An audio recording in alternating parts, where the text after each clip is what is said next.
산하 자문기구인 지속가능발전 해법 네트워크가 발표한 2022년 세계 행복 보고서에 따르면 지난 3년간 한국의 삶에 대한 만족도는 5.94점, 그러니까 10점 만점에 5.94점으로 OECD 평균인 6.71점보다는 0.77점 낮은 것으로 조사되었습니다. 이는 조사 대상 146개국 가운데 59위에 해당하는 수치인데 7.82점을 받은 핀란드를 비롯해서 덴마크, 아이슬란드, 스위스, 네덜란드가 각각 1에서 5위까지를 차지했습니다. 무엇보다도 우리나라는 OECD의 37개국 가운데 35위로 최하위권으로 분류되었습니다. 우리나라보다 순위가 낮은 국가는 그리스와 튀르키예 뿐이었습니다. 삶의 만족도는 일면 주관적인 영역에 속한 감정입니다. 따라서 천편일률적인 잣대로 서열화하는 것, 이것은 분명 한계가 있을 것이기는 합니다. 하지만 그렇다 하더라도 세계 10위의 경제대국인 한국을 비롯해서 일본도 우리와 비슷한 수준의 만족도를 보인다는 점은 다소 의아하지 않을 수 없습니다. 일면 이 보고서는 삶의 만족감이라고 하는 것이 경제적 수준과 어느 정도 상관관계에는 있을지는 모르지만 결정적인 요인이 되지는 않는다는 것을 보여주는 것 같습니다. 여러분의 만족도는 10점 만점에 몇 점에 해당되십니까? 사람들은 과연 어디에서 만족을 얻으려고 시도를 하고 있을까요? 여러분은 어디에서 만족을 느끼고 또 어디에서 그 만족을 위해 살고 계십니까? 사람들이 만족을 느끼는 장면은 대부분 가치 있다고 생각하는 것으로부터 느끼게 된다고 합니다. 오늘 본문에 등장하는 인물들도 각자 치열한 삶 속에서 나름의 방법대로 가치 있는 것을 취하여 만족을 얻고자 힘쓰고 있는 것을 볼 수 있습니다. 그렇다면 이들은 어디서 만족을 구하고 있습니까? 또 이들이 추구하는 만족이라고 하는 것이 일시적인 것입니까? 아니면 궁극적인 것입니까? 시간 저는 변화무쌍하고도 치열한 경쟁사회 속에서 살아가고 있는 신자가 추구해야 하는 궁극적인 만족은 과연 어디에 있는가? 본문을 중심으로 함께 상고해 보고자 합니다. 먼저 첫째로 죄로 부패한 세상은 일시적인 만족을 줄 수는 있지만 궁극적인 만족을 줄 수는 없습니다. 다 함께 본문 15절로 20절까지의 말씀을 함께 합독하겠습니다. 라반이 야곱에게 이르되 내가 비록 내 생질이나 어찌 그저 내 일을 하겠느냐 내 품삯을 어떻게 할지 내게 말하라. 라반에게 두 딸이 있으니 언니의 이름을 레아요 아우의 이름은 라헬이라. 레아는 시력이 약하고 라헬은 곱고 아름다우니 야곱이 라헬을 더 사랑함으로 대답하되 내가 외삼촌의 작은 딸 라헬을 위하여 외삼촌에게 7년을 섬기리이다. 라반이 이르되 그를 내게 주는 것이 타인에게 주는 것보다 나으니 나와 함께 있으라. 야곱이 라헬을 위하여 7년 동안 라반을 섬겼으나 그를 사랑하는 까닭에 7년을 며칠같이 여겼더라. 아멘. 형의 축복을 가로채고 외삼촌 라반의 집으로 도피한 야곱이 그곳에서 지낸 지 한 달 정도 되었을 때입니다. 야곱의 이 노동력이 마음에 들었던 라반은 어느 날 야곱을 불러서 내가 나의 조카이기는 하지만 내 일을 거저할 수는 없지 않겠냐? 너의 품삯을 어떻게 주면 좋을지 너의 말을 한번 들어보자 하고 제안을 합니다. 그러자 야곱은 기다렸다는 듯이 제가 7년 동안 외삼촌의 일을 해드릴 테니 그때에 가서 외삼촌의 작은 딸 라헬과 결혼하게 해주십시오 라고 요청했습니다. 라반의 두 딸에 대하여 보면 17절은 레아는 시력이 약하고 라헬은 곱고 아리따우니 라고 말합니다. 여기서 첫째 레아의 시력이 약하다, 이 말은 눈이 나쁘다는 시력 자체가 나쁘다는 말이 아니라 라헬의 곱고 아리따움, 즉 매력적인 모습에 비해서 외모가 떨어진다는 말입니다. 이 시력이 약하다는 말에 대해서 어떤 주석가는 레아가 아마 사시였을 것이다 라고 해석을 하기도 합니다. 결국 야곱이 라헬과 결혼하기 위해서 7년간 일하겠다고 제안했던 것은 명백히 그녀의 외모에 빠져버렸기 때문입니다. 사실 남자치고 예쁘고 아름다운 거 싫어할 사람이 누가 있겠습니까? 하지만 창세기에는 전반적으로 눈에 보이는 것을 가치 있게 여기고 선택하는 행동들에 대해서 부정적으로 평가합니다. 예를 들자면 그 뱀의 유혹을 받았던 하와가 어떻게 했습니까? 그 나무를 본즉이라고 했습니다. 그 나무를 본즉 먹음직도 하고 보암직도 하고 지혜롭게 할 만큼 탐스럽기도 한 나무였기 때문에 결국 그 열매를 따먹게 되었고 죄에 빠지게 되고 말았던 것입니다. 노아 시대는 어떻습니까? 하나님의 아들들이 사람의 딸들의 아름다움을 보았다. 그렇게 보고 자기들이 좋아하는 모든 여자를 아내로 삼았던 결과 홍수 심판을 맞이하게 되지 않았습니까?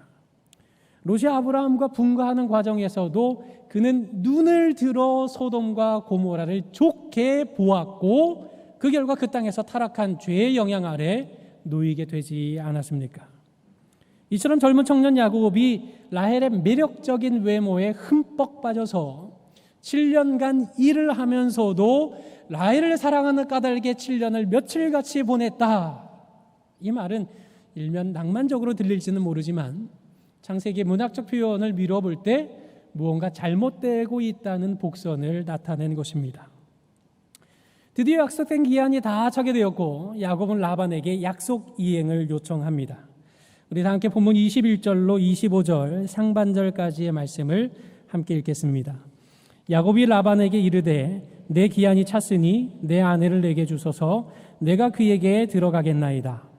라반이 그곳 사람을 다 모아 잔치하고 저녁에 그의 딸 레아를 야곱에게로 데려가매 야곱이 그에게로 들어가니라. 라반이 또 그의 여종 실바를 그의 딸 레아에게 시녀로 주었더라. 야곱이 아침에 보니 레아라. 아멘.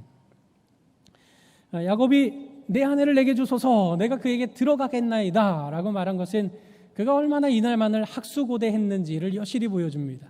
특별히 여기 들어가겠다는 말은 상당히 노골적인 표현으로서 라헬의 매력적인 외모에 빠진 야곱이 얼마나 감정적이고 성적인 열망에 사로잡혔는지를 고스란히 드러내는 표현입니다. 일단 라반은 온 동네 사람들을 다 모아서 큰 잔치를 벌입니다. 드디어 캄캄한 밤이 되었습니다. 야곱은 지난 7년 동안 꿈꾸던 날이 코앞에 이르렀음을 깨닫게 되면서 몹시 흥분하게 되었습니다. 하지만 라반은 라헬의 손이 아닌 큰딸 레아의 손을 이끌어 신방에 들여보냈고 야곱은 그녀와 동침하게 되었습니다. 아니 그토록 사랑했던 여인이 라헬이었는데 야곱은 어떻게 그녀를 알아보지 못했을까요? 우선 당신은 신부의 얼굴을 베일로 가렸을 뿐 아니라 오늘처럼 밤에 전기불도 없었기 때문에 알아보기란 쉽지 않았을 것입니다. 또 레아 역시도 동생에게 결혼 순서를 빼앗기고 싶지 않았을 것이고 한편으로는 야곱을 흠모하는 마음도 있었기 때문에 순순히 아버지의 뜻을 따랐을 것입니다. 무엇보다도 라반은 이미 야곱을 속이기로 작정했던 까닭에 술을 잔뜩 먹였든지 아니면 나름의 방법으로 레아를 알아보지 못하도록 철저하게 조치를 취했을 것입니다. 결국 야곱은 라반이 그린 큰 그림에 속을 수밖에 없었고 결국 생각지도 못했던 여인과 결혼을 하고 말았던 것입니다. 다음 날 아침 어떻게 되었습니까? 25절 상반절에 보니 야곱이 아침에 보니 레아라. 아침에 눈을 떠보니 눈앞에 있는 현실은 라헬이 아니라 레아라. 이 얼마나 가슴 아픈 말입니까? 믿는 도끼의 발등이 지켜도 유분수지 어떻게 7년 동안 흘린 땀을 하룻밤새 헛속으로 만들 수가 있다는 말입니까? 그것도 남도 아닌 혈연지간의 말입니다. 그야말로 그 아침에 가슴이 덜컥 내려앉은 충격적인 바로 그 아침에 야곱은 그저 아침에 보니 레아라는 현실을 맞이할 수밖에 없었습니다. 이것이 바로 죄로 부패한 인생들이 살아가는 세상의 속성이자 한계이지 않습니까? 진실한 것 같았는데 언제나 거짓으로 드러나고 사실인 것 같았지만 가짜로 밝혀지는 것이 바로 우리가 사는 죄로 부패한 세상의 본성입니다. 자기 욕심을 채우려고 작정하고 조카를 속인 라반이나 아버지의 계획에 못 이기는 척 흠모하던 야곱과의 신방에 슬며시 들어갔던 레아나 심지어 이 모든 사기 공작에 마치 피해자인 것처럼 보이는 야곱조차도 사실상 죄로 부패한 본성을 지닌 자일 뿐입니다.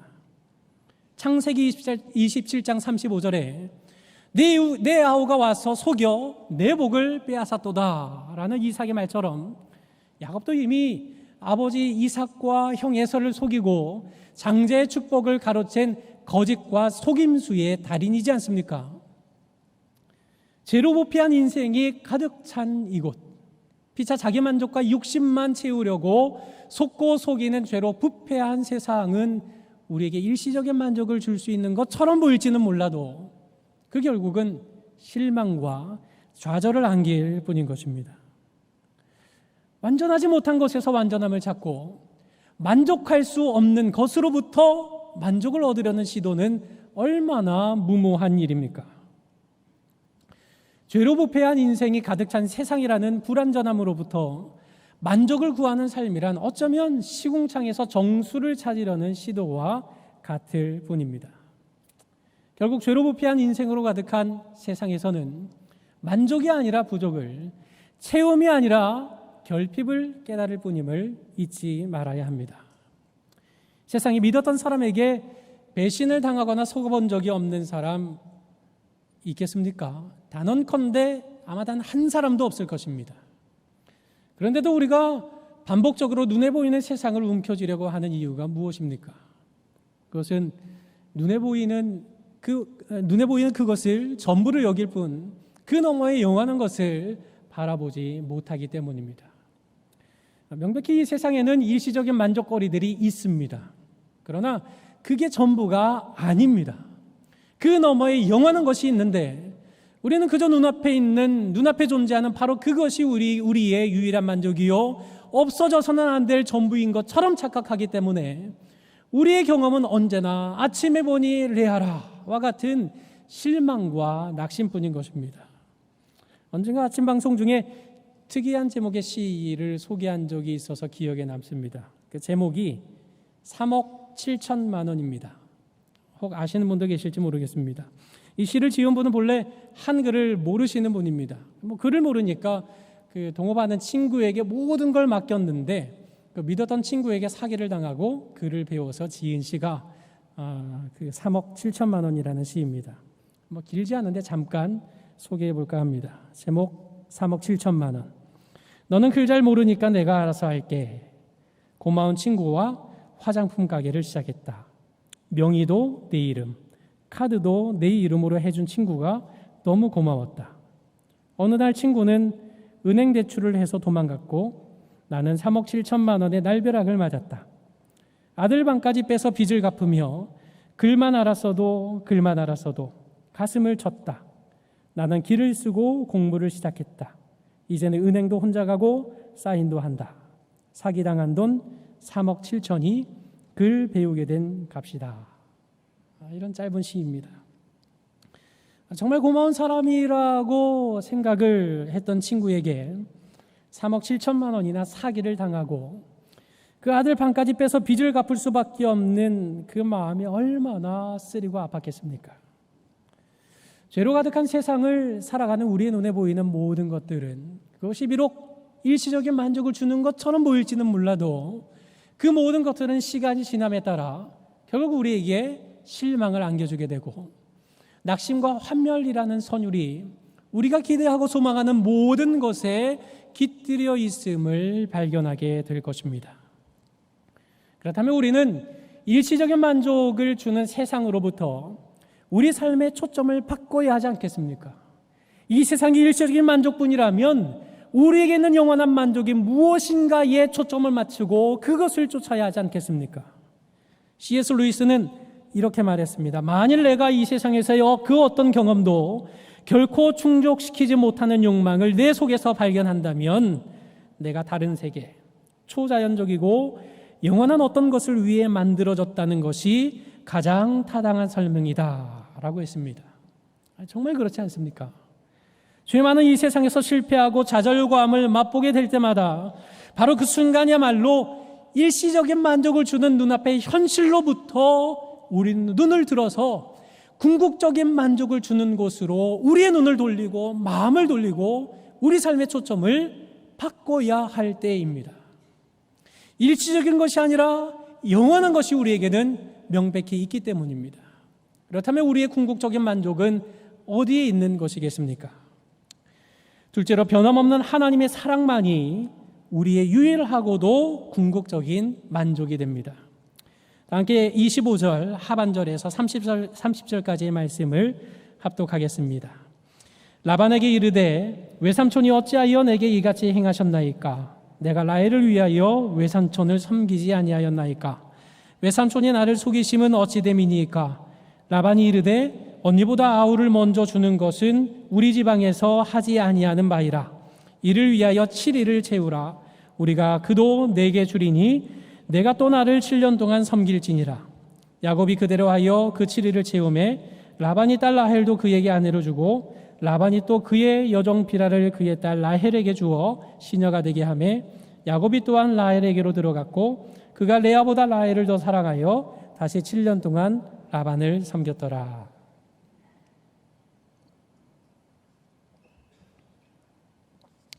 아침에 보니 레아라는 사실을 깨닫게 된 야곱은 그 즉시 그 자리를 박차고 뛰어나가서 어째서 나를 속이셨습니까? 라고 외삼촌에게 소리치면서 대듭니다.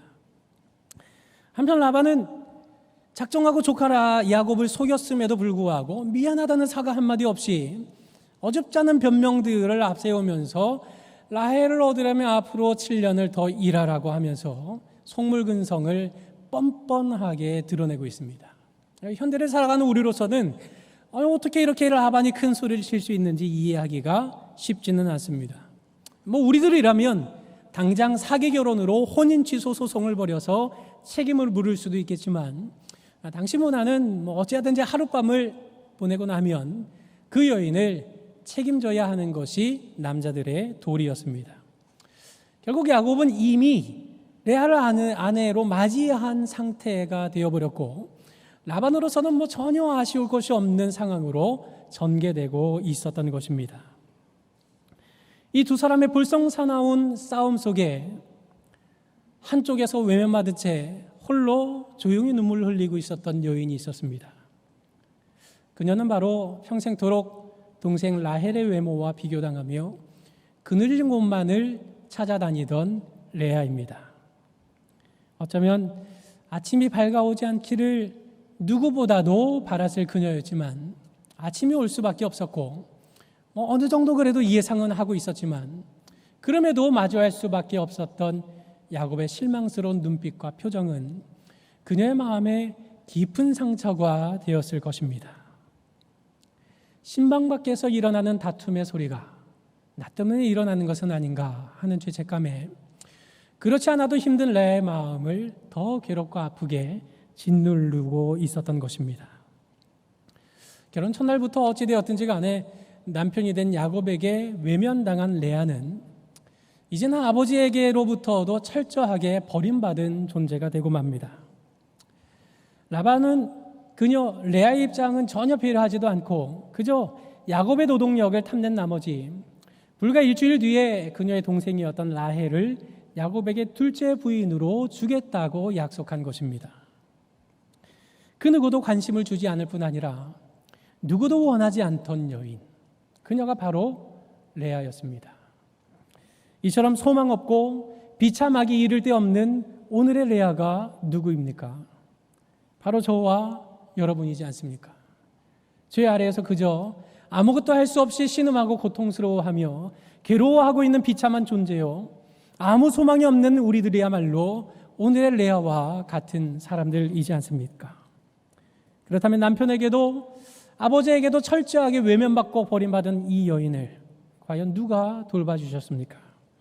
우리 다 함께 31절로 35절의 말씀을 합독하겠습니다. 여호와께서 레아가 사랑받지 못함을 보시고 그의 태를 여셨으나 라헬은 자녀가 없었더라. 레아가 임신하여 아들을 낳고 그 이름을 르우벤이라 하여 이르되 여호와께서 나의 괴로움을 돌보셨으니 이제는 내 남편이 나를 사랑하리로다 하였더라. 그가 다시 임신하여 아들을 낳고 이르되 여호와께서 내가 사랑받지 못함을 들으셨으므로 내게 이 아들도 주셨도다 하고 그 이름을 시므온이라 하였으며 그가 또 임신하여 아들을 낳고 이르되 내가 그에게 새 아들을 낳았으니 내 남편이 지금부터 나와 연합하리로다 하고 그의 이름을 레위라 하였으며 그가 또 임신하여 아들을 낳고 이르되 내가 이제는 여호와를 찬송하리로다 하고 이로 말미암아 그가 그의 이름을 유다라 하였고 그의 출산이 멈추었더라.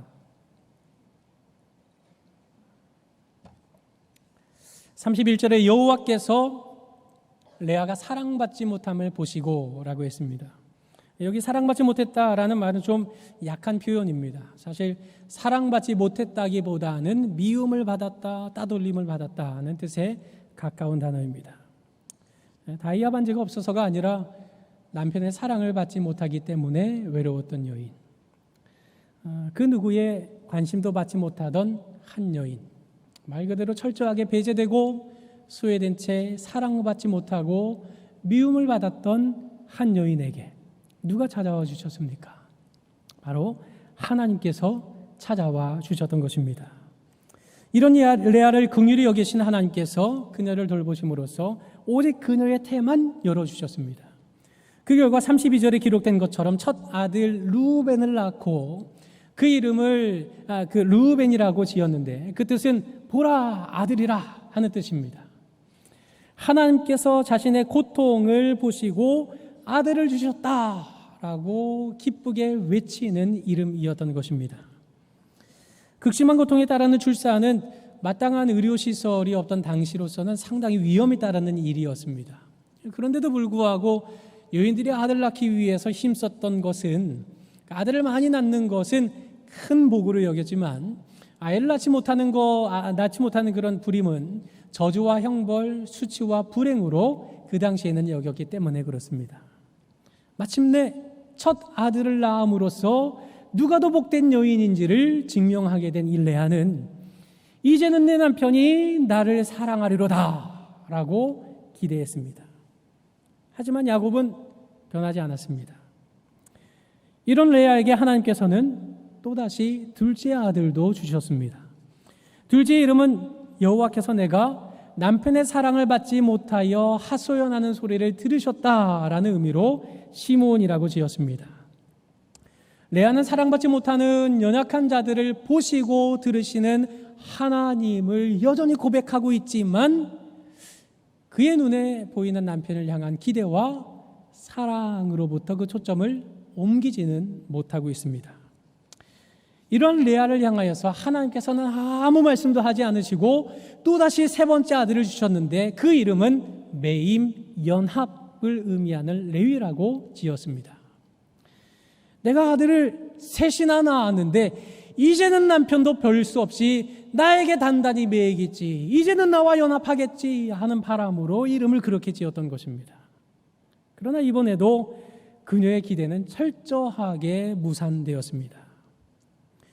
여호와 하나님의 이름을 계속해서 부르고 고백하고 있지만 여전히 헛된 것에 기대와 소망을 품는 레아를 하나님은 여전히 긍휼히 여기셨고 여전히 변치 않는 사랑을 베푸심으로써 그녀에게 또다시 아들을 허락해 주셨습니다. 레아는 그 넷째 아들의 이름을 찬송하리로다라는 의미의 유다로 짓고 이전과는 달리 이렇게 선포하고 있습니다. 내가 이제는 여호와를 찬송하리로다. 이 얼마나 담대한 외침입니까? 당시 여인들의 정체성은 남편이 누구냐, 그의 지위가 무엇이냐, 그에게 얼마나 사랑받고 있느냐에 따라서 결정되는 문화였습니다. 하지만 레아는 이제 더 이상 자신의 존재와 가치를 그의 남편과의 관계에 결부시키지 않기로 선언한 것입니다. 이것은 내가 이제는 야곱을 철저하게 미워할 것이고 그 대신에 하나님만 사랑하고 찬송하겠다, 이런 고백이 아닙니다. 레아는 여전히 야곱을 사랑했지만 일시적인 만족을 주는 그런 사랑의 헛된 기대와 소망을 걸어두기보다는 더 크고 놀라우신 여호와 하나님을 사랑하는 편에 그 모든 마음을 주고 그 사랑에 만족하고 그 은혜를 찬송하겠다고 선언하는 것입니다. 앞서 32절에 보면 레아는 이제는 내 남편이 라고 말하면서 그의 남편을 자기 삶의 주어로 삼고 살았습니다. 그러나 35절에는 이제는 여호와를 이라고, 즉 이제는 자기 삶의 목적이 사람이 아니라 세상이 아니라 하나님밖에 없습니다 라고 고백하기에 이른 것입니다. 레아가 어떻게 이처럼 변화된 것입니까? 그것은 단순하게 이 세상에서 만족 얻기를 포기했기 때문은 결코 아닙니다.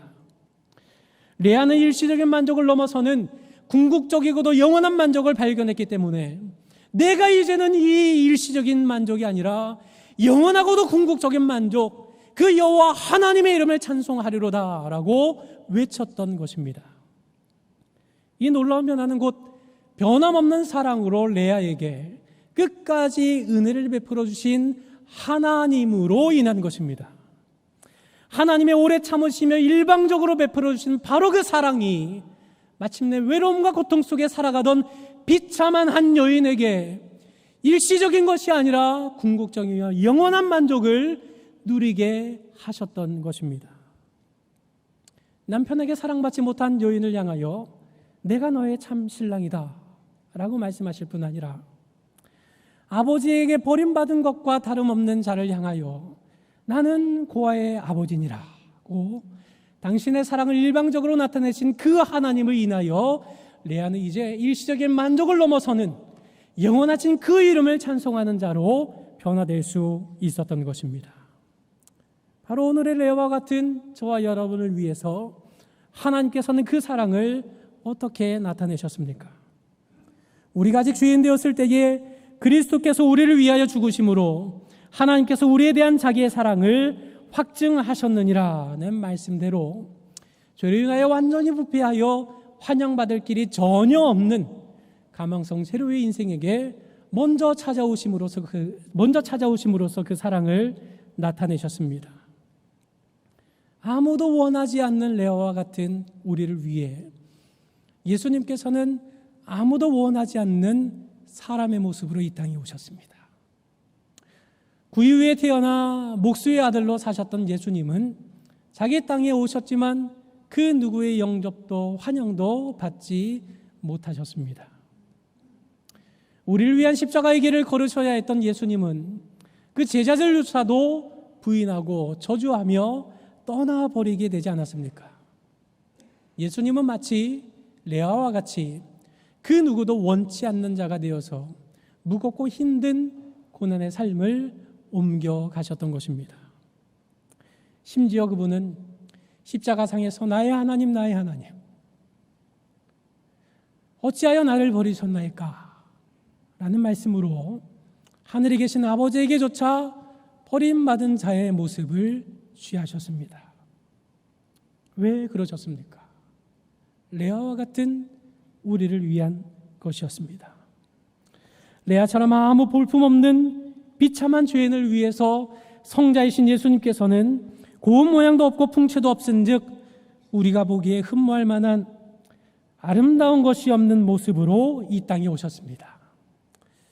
그리고 죄인 구원을 위해 버림받고 찢기고 상하여 대속의 죽음을 맞이하시기까지 당신의 그 놀라운 사랑을 우리에게 선명하게 나타내 주셨습니다. 바로 그 사랑을 인하여 우리가 옛사람을 벗어버리고 새 사람을 입었으며 죄의 종이 되었던 삶을 청산하고 의의 종이 되어서 하나님의 자녀로 살 수 있게 된 것입니다. 이처럼 그분의 변함없는 사랑과 놀라운 은혜를 인하여 우리도 내가 이제는 여호와를 찬송하려다 라고 담대히 외치는 삶을 살아야 마땅하지 않겠습니까? 여러분의 삶은 어떤 레아에 가깝습니까? 이제는 내 남편이 라고 말하면서 헛된 기대와 소망을 품고 죄로 부패한 인생과 세상에 내 모든 것을 걸고 있는 레아의 모습입니까? 아니면 철저하게 회개하고 돌아서서 이제는 내가 여호와를 이라고 담대히 외치는 가운데 구원의 주님만을 감사 찬미하는 모습입니까? 여러분의 진정한 만족은 어디에 있습니까? 때로 우리는 구원의 감격 속에서 하나님을 찬미하는 삶을 살 때도 있지만 적지 않게는 여전히 우리의 기대와 소망을 아무 낙이 없는 세상에 둘 때가 참 많은 것 같습니다. 마치 레아가 하나님께서 허락하신 아들을 낳는 동안에도 계속해서 남편에게만 집착하고 세상에 소망을 두었던 것처럼 말입니다. 그러나 바로 여기에 복음이 있습니다. 우리가 세상에서 실패하고 낙심하여 넘어지는 바로 그 순간에도 여호와 하나님의 이름을 부른다고 하면서도 여전히 실패하고 세상에 소망을 두고 있는 바로 그 순간에도 우리를 향하시는 하나님의 사랑은 결코 변함이 없다는 사실입니다. 우리 주님께서는 우리의 연약함을 동정하지 못하실 분이 아니십니다.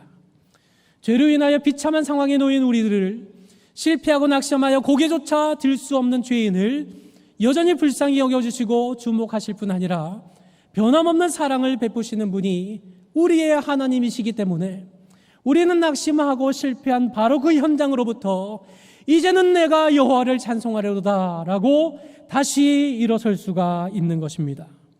그러므로 이처럼 완전하고도 위대한 사랑을 베풀으시는 하나님께서 오늘도 변치 않는 사랑으로 나 같은 실수투성이의 죄인을 오래 참아주시며 붙잡아주고 계심을 깨닫고 세상의 헛된 우상이 아니라 영원하신 하나님께만 기대와 소망을 두고 만족하는 가운데 주의 이름을 찬미하는 성도님들이 되시기를 바랍니다.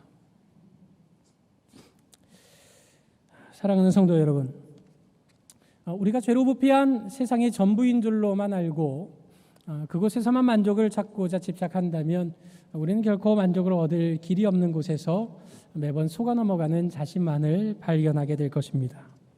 물론 세상에서 일시적인 만족을 얻을 수 있을지는 모르지만 시간이 흘러감에 따라서 그 결국은 자신에 대한 실망과 좌절감 또는 죄로 부패한 세상을 향한 원망과 불평을 내뱉는 것으로 귀결될 수밖에 없습니다. 만일 우리가 이 세상에서 궁극적인 만족을 찾을 수 없다면 분명한 사실은 우리에게 초자연적이고 영원한 것을 위해 지음받은 존재가 바로 우리라는 사실을 깨닫고 삶의 초점을 바꿔야 한다는 사실입니다. 어디로 바꿔야 하겠습니까? 우리의 현실은 우리를 충족시켜주지 못합니다. 그렇다면 그 너머에서 변함없는 사랑으로 끝까지 돌보시며 들으시는 하나님을 향하여 삶의 초점을 바꿔야 합니다. 그분은 변함없는 사랑으로 창세전에 우리의 구속을 계획하셨고 독생자 예수 그리스도를 통하여 구속을 성취하셨고 예수의 영이신 성령을 통하여 지금 이 순간에도 우리 가운데 임하셔서 하나님의 놀라운 사랑과 은혜를 적용해 주시며 깨닫게 해주시는 분이십니다. 그 누구에게도 환영받지 못한 죄인을 향한 성삼위 하나님의 변함없는 사랑을 깨닫게 될 때 우리는 그야말로 주 예수만 나의 힘되고 내 만족함이 된다고 소리 높여 찬송할 수 있지 않겠습니까? 비록 여호와 이름을 부른다고 하면서도 여전히 옛사람의 구습이 내 안에서 되살아난다는 사실에 실망하고 줄이고 목마른 세상의 유혹과 물결을 인하여 내 마음이 낙심하게 될지라도 하나님께서는 여전히 변함없는 사랑으로 우리를 붙드시며 포기하지 않으시고 끝까지 설득하신다는 복음을 인하여 우리는 다시금 주 예수여 충만한 은혜 내 영혼에 부으소서라고 찬송할 수 있는 것입니다.